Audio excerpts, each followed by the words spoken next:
जय हिंद दोस्तों। आज अपन पढ़ने जा रहे हैं कूलम्ब बल का सदिश निरूपण। तो दोस्तों सबसे पहले बात कर लेते हैं कि इसके ऊपर क्वेश्चन किस किस टाइप से बन सकता है। तो दोस्तों इससे क्वेश्चन बनेंगे, कूलम्ब बल का सदिश निरूपण कीजिए। क्वेश्चन क्या बनेगा? पहला क्वेश्चन बनेगा कूलम्ब बल का सदिश निरूपण कीजिए, और दूसरा क्वेश्चन बनता है दोस्तों कूलम्ब बल का सदिश रूप लिखिए। तो ये दोनों क्वेश्चन इसमें बनते हैं। दोनों क्वेश्चन अपन क्लियर करेंगे किस तरीके से। तो पहले अपन बात करते हैं कूलम्ब बल ही क्या होता है।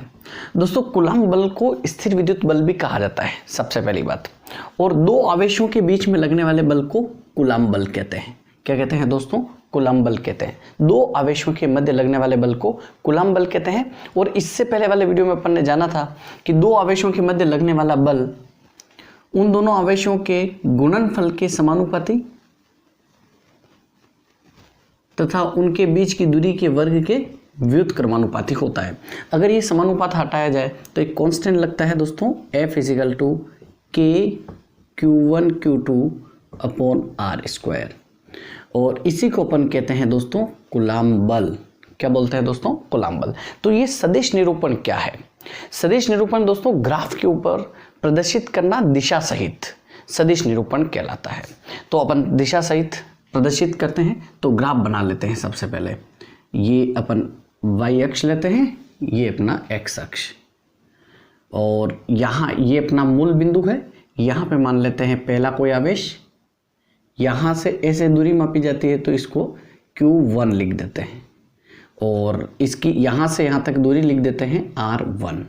और यहाँ से यहाँ कोई दूसरा आवेश है Q2 जिसकी दूरी मान लेते हैं R2। अब दोस्तों अपन ने पहले से पढ़ा कि दो आवेशों के बीच में लगने वाले बल को कूलम्ब बल कहते हैं। जैसे ये दोनों एक आवेश ये है, एक आवेश ये है, तो ये आवेश इसको खींचेगा, ये आवेश इसको खींचेगा, या धक्का। समान आवेश एक दूसरे को प्रतिकर्षित करते हैं और विपरीत आवेश एक दूसरे को आकर्षित करते हैं, तो कुछ भी हो सकता है। तो ये आवेश इसके ऊपर जो बल लगाएगा इस तरीके से, तो इसको अपन कहेंगे F21 वेक्टर। और इन दोनों के बीच की दूरी नहीं है तो अपन मान लेते हैं R21 वेक्टर। क्लियर दोस्तों? तो अब अपने को सीधा सीधा लिखना है। क्या लिखना है? आवेश Q1 के कारण Q2 पर लगने वाला बल, और इस बल का नाम क्या दे दिया है दोस्तों अपन ने? F21 vector. और दो आवेशों के मध्य लगने वाले बल को कूलम्ब बल कहते हैं। ये दोनों आवेश हैं, इसका फॉर्मूला ये होता है, तो लिख देते हैं। केवल इसको फॉर्मेट पता होना चाहिए कि लिखते कैसे हैं। कि Q1 Q2 अपॉन बीच की दूरी कितनी है? R21 वेक्टर, मोड लगाएंगे, स्क्वायर लगाएंगे, और R21 कैफ। ये इसका सदिश को लिखने का एक फॉर्मेट होता है, तो ये इसको लिखना है। देखिए आप, लिखा यही है। F केवल 1 के कारण 2 पे लग रहा था तो 21 लिखा, और K Q1 Q2 बीच की दूरी R है, यहाँ अपने पास R21 है तो R21 का स्क्वायर मोड लगा के लगाया, और R21 का केप, इसको लिख देंगे दोस्तों। इसके बाद अपन करेंगे, ये जो R21 माना है ये इसका वैल्यू भी निकाल लेते हैं। देखो दोस्तों, एक 11th क्लास में सदिश का जब चैप्टर पढ़ा तो उसके अंदर आता है अपना दोस्तों त्रिभुज नियम, सदिशों के योग का त्रिभुज नियम। और वो क्या होता है? जब कोई दो सदिश किसी त्रिभुज की दो भुजाओं को प्रदर्शित करे, जब कोई दो सदिश मात्रा तथा दिशा में त्रिभुज की दो भुजाओं को प्रदर्शित करे तो त्रिभुज की तीसरी भुजा उनकी विपरीत दिशा में होगी और उन दोनों के योग के बराबर होगी। तो ये देखिए, ये इधर जा रहा है, ये इधर जा रहा है, लेकिन ये इसकी विपरीत दिशा में जा रहा है। ऐसे जा रहा है, ऐसे जा रहा है, एरो लगाया हुआ है, एरो लगाया हुआ है, और ये एरो इसका विपरीत दिशा में जा रहा है। तो जो विपरीत दिशा में जा रहा हो उसका जो वैल्यू होता है वो बाकी दोनों के जोड़ के बराबर होता है। कैसे? ये लिखते हैं R2 vector = R1 vector plus R21 vector. आशा करता हूँ आपको समझ में आया होगा। कैसे, ये भी इधर जा रहा है, इधर जा रहा है, एकदम सर्कल टाइप बन रहा है, और ये इसका अपोजिट डायरेक्शन में, विपरीत दिशा में जा रहा है। तो अपने को R21 का वैल्यू फाइंड करना है, तो R21 को अकेला रहने देते हैं यहाँ पे, और इधर पहले से मौजूद है R2 वेक्टर, प्लस का R1 वेक्टर इधर आएगा तो माइनस का R1 वेक्टर, तो माइनस का R1 वेक्टर। ये R21 का वैल्यू यहाँ लिखना है, तो लिख देते हैं अपन दोस्तों, F21 vector is equal to KQ1 Q2 upon R2 vector minus R1 vector, mod का मोड है ये, स्क्वायर लगाना ही है, और R21 कैप। अब अपने को R21 का वैल्यू पता है, इस कैप को नहीं भी लिखेंगे तो चलेगा, इसका वैल्यू ये नहीं लिखेंगे तो चलेगा, इसको लिख देते हैं इक्वेशन नंबर 1। दोस्तों ये है बहुत टॉपिक कॉम्प्लिकेटेड, इसको कंफ्यूज हो सकते हो इस टॉपिक के अंदर, लेकिन अगर आप ध्यान से सिस्टमेटिक से पढ़ें तो आप कंफ्यूज नहीं होंगे। और ये मैं आपको इसी तरीके से बता रहा हूँ कि आपके कंफ्यूज होने की कंडीशन 0% रहेगी, इसमें एकदम सिस्टमेटिक रहेगा। दोस्तों यहाँ तक समझ में आया है, तो अपन ने ये तो पता लगा दिया है कि आवेश Q1 के कारण Q2 पर कितना बल लगता है, F21 vector is equal to ये लगता है। इसी तरीके से दोस्तों, इसी तरीके से अब ये Q2 भी तो Q1 के ऊपर बल लगाता है, ठीक वैसे ही जैसे इससे हटके थोड़ा एग्जांपल दे रहा हूं, दो चुंबक हैं, एक चुंबक ये दूसरा चुंबक।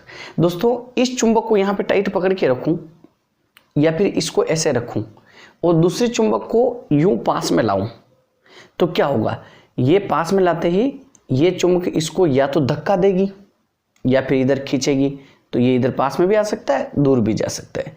फिर मैं इसको ऐसे रखूं और इसको टाइट पकड़ के इसके पास ले जाऊं, तो ये भी इधर ले जाएगा या इधर आएगा, खींचेगा या धक्का देगा। ठीक इसी तरीके से अभी मैंने देखा कि इसकी वजह से इसके ऊपर जो बल लगा, अब इसकी वजह से इसके ऊपर भी तो बल लग सकता है, ऑब्वियसली लग सकता है। कितना लग सकता है मैं यहां लिखता हूं, इसको मिटा देता हूं।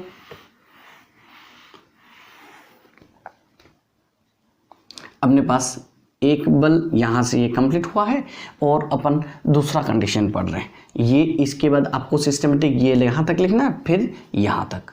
अपन क्या पढ़ रहे हैं अभी दोस्तों, ये सेम वो का वो ग्राफ है और यहां पर Q1 वेक्टर है, Q1 आवेश, यहां पे Q2 सेम, पहले ये यहां से यहां तक की दूरी R1, यहां से यहां तक की R2। अब की बार क्या हो रहा है, Q2 Q1 के ऊपर बल लगा रहा है, तो ये F12 वेक्टर और यहां से यहां तक का दूरी R12, क्लियर, वेक्टर लगा देते हैं। तो सेम ये की ये बात होगी दोस्तों, क्या होगा, जैसा आवेश Q1 के कारण Q2 पर बल लग रहा था, वैसा आवेश Q2 के कारण Q1 पर लगने वाला बल,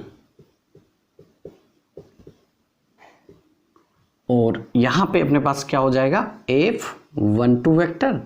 सेम ये एज इट इज फॉर्मूला लिखना है, क्योंकि दो आवेशों के मध्य लगने वाले बल को कूलम्ब बल कहते हैं, और कूलम्ब बल का सूत्र क्या होता है, KQ1 Q2 अपॉन बीच की दूरी R12 लिखना पड़ेगा। यहाँ ये 12 है, ये 21 था इसलिए यहाँ 21 लिखा, ये 12 है इसलिए यहाँ R12 vector mod square R12 cap. ठीक दोस्तों, जिस तरीके से यहाँ R21 लिखा और R21 का वैल्यू फाइंड किया, उसी तरीके से यहाँ R12 लिखा है, यहाँ R12 लिखा है, R12 लिखा है, तो R12 का भी वैल्यू फाइंड करना पड़ेगा। पहले इधर से यूं जा रहे थे, फिर यूं जा रहे थे, ये विपरीत दिशा आ रही थी। अब की बार देखिए, ये यूं जा रहे हैं, ये यूं जा रहे हैं, और ये विपरीत दिशा आ रही है। तो अब की बार R1 इजिकल टू क्या हो जाएगा दोस्तों, R2 vector plus R12 vector. ये आपको अब आपका पूरा कॉन्सेप्ट क्लियर हुआ होगा कि ये अपन त्रिभुजों का सदिश योग जो है, सदिशों के योग का त्रिभुज नियम, ये अपन किस तरीके से लिख रहे हैं, ये आपको 11th क्लास का भी क्लियर हो गया होगा। ओके, अपने पास R12 का वैल्यू चाहिए, R12 vector is equal to इधर से r1 वेक्टर पहले से ही है, प्लस का r2 वेक्टर इधर आएगा तो माइनस का r2 वेक्टर।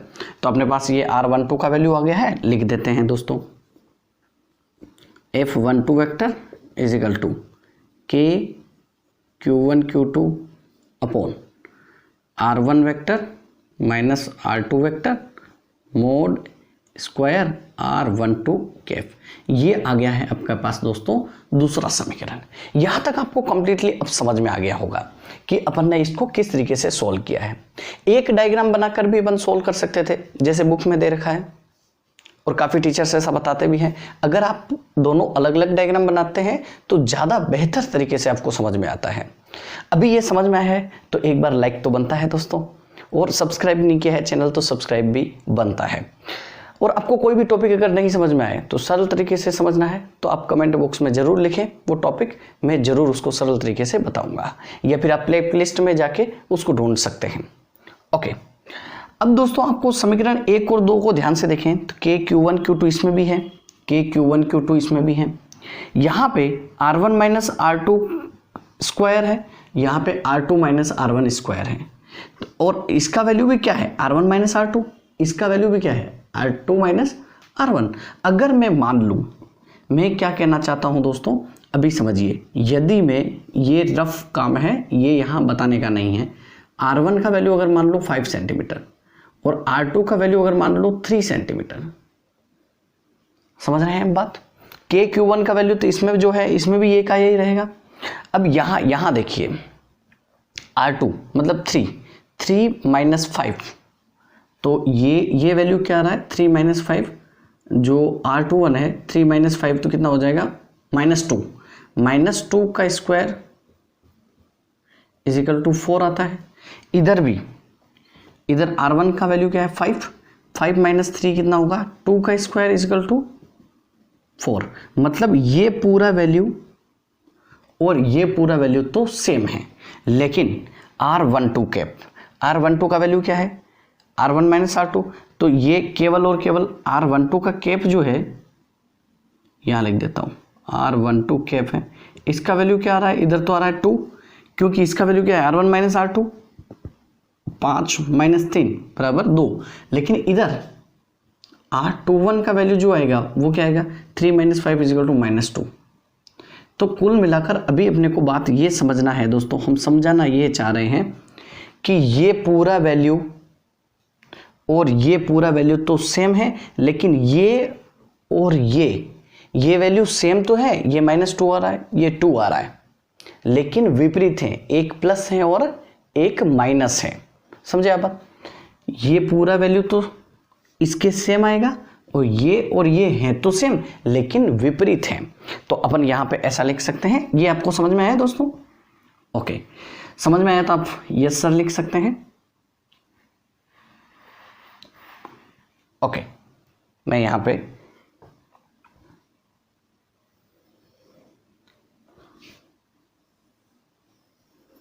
आप दोस्तों सिस्टमेटिक पहले ये लिखेंगे, फिर नीचे ये लिखेंगे, फिर नीचे की बात हो रही है।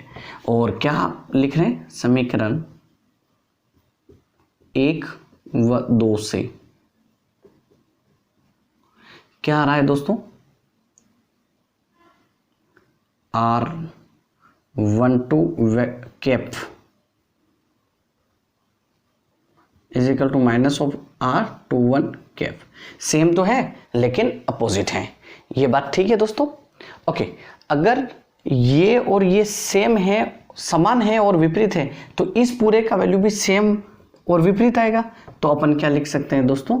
अतः f12 vector is equal to minus of f21 vector. ये यहां तक अगर अपन करते हैं दोस्तों, न्यूटन की गति का तीसरा नियम, क्रिया प्रतिक्रिया का नियम।